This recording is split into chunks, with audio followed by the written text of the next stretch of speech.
Hello, my name is Becca. Happy Tag Tuesday. The tag I'm doing today is the spooky scary tag, and I was tagged to do this by Fiksidust, so thank you very much for that. We've got 9 questions today, so let's just get straight into them. Question number 1, what goes bump in the night? Name a book that has legitimately scared you while reading it.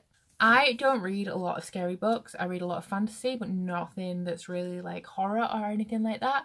So for this, I've picked a book that scared me not because it was scary, but because I was scared of things happening to characters that I liked.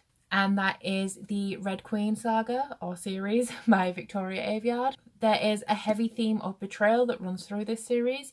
And so the first book was sort of fine, but then after that, I always had this notion that somebody was going to betray someone, or that characters shouldn't be doing things because that person was going to betray them, and I was constantly on edge that these characters that I loved were going to betray each other or be betrayed by the people that they cared about.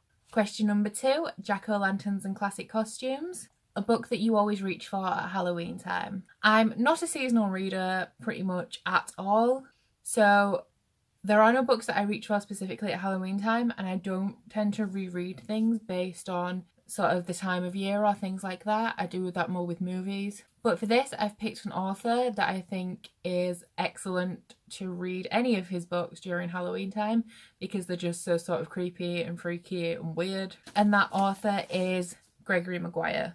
This book in particular is the 3rd book in the Wicked Years series, the first one being Wicked, which is the one that the musical is based off. This is very, very different though. I went to see the musical in maybe 2015. I thought it was great, so I finally read the book after trying to read it when I was really young and realising I was too young for it. These are super dark and twisted. There's very difficult topics in them. There's things like rape, and none of the characters are nice to each other at all. But if you are a fan of fairy tales like I am, and you also like people taking a new take on them, and you like twisted and creepy and dark things like I do, then you will like Gregory Maguire's books. He's wrote a book about a lot of fairy tales. The Wicked Years is about the Wizard of Oz.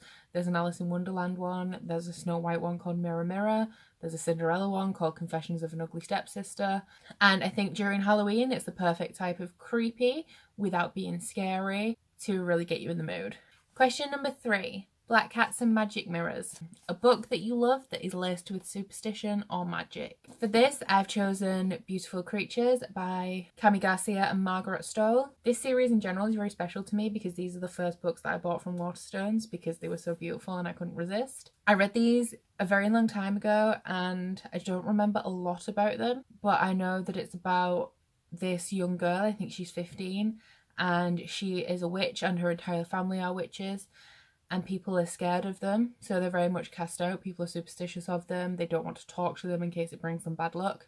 And something happens to the witches, the female witches in this family, on their 16th birthday, and it is about the main characters, which is a human boy and the witch girl, trying to stop this from happening. She's very much sort of succumbed to her fate, and he's trying to solve it so that he doesn't lose her. And it's just very magical. I love the witching family. They're all very argumentative. They don't like each other very much. And I just love the magic in this book and the atmosphere of like a small town with small town mentality and a little bit of a creepy setting. Question number 4 is Witch's Brew, and it's your favourite witch character in any book or series. For this, I had to go with Manon Blackbeak from the Throne of Glass series. There's my little Happy Hello Manon bookmark. I just think she's fabulous, especially in the later books when you actually care about her. I just love how she ended up with this little scrawny runt of a wyvern. Abraxas gives me life. I love him so much. And how fierce she is and how she's grown up with such brutality, but she can still learn to have a little bit of compassion while still being a badass bitch. Question number 5, Ghouls Ghosts. A book that still haunts you to this day, and that can be for a good reason or a bad reason. I've gone with a book that I remember from my childhood, and it is called Tooth and Claw by Stephen Moore. And I remember when I was very young, I used to go to the library and I would take out the maximum amounts of books that I can every week, read them all, take them back the week later and get the maximum amount again. So I did devour a lot of books, and I love animals so much. So I found a book in the library with a picture of an animal on, and it was called Tooth and Claw. And I took it home and I maybe read about 10 pages before I started crying because it was not a nice book. the animals were dying. It was something to do with this apocalypse, I think, where animals were starting to rule the world. And it is a children's book, but it is very vicious and it's not nice at all. And I still remember that book now. Question number 6, haunted graveyard. You're all alone in a haunted graveyard. You get one book to give you comfort. What is it? Of course, I couldn't go through any video without mentioning this book, and it is A Court of Mist and Fury by Sarah J. Maas. I'm still not sure if this is my favourite book in the series because I love the series as a whole, but if I had to pick one book to give me comfort, it would be this one, because I'd like to experience Feyre discovering Valaris and the Night Court and falling in love with Rhys while I'm stuck in a graveyard. It has amazing scenery, amazing characters, and I could get like really sucked in, probably enough to forget where I actually was.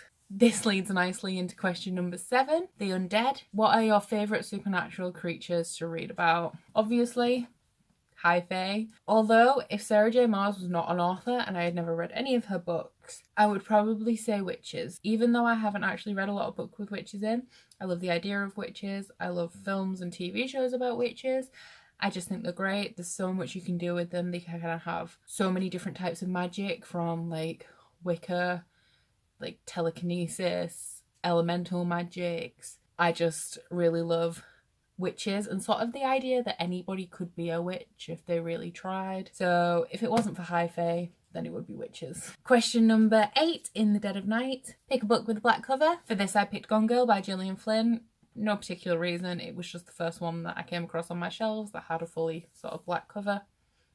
No explanation needed. And lastly, question number 9, Trick or Treat. I would like to pretend that I would pick Trick, but I'm actually a massive wuss and I would probably pick Treat, especially if the treat is like a nice little American paperback from the book depository deposited on my doorstep. That would be good. So yeah, I pick Treat. That's everything for the spooky scary tag. I hope you enjoyed this video. I'm going to tag Jess from Jesreadsbooks because I know that she loves Halloween and spooky things and spooky books, but I'm not sure if she's done this. I really can't remember.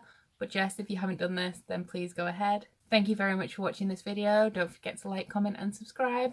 That's all from me today. Bye!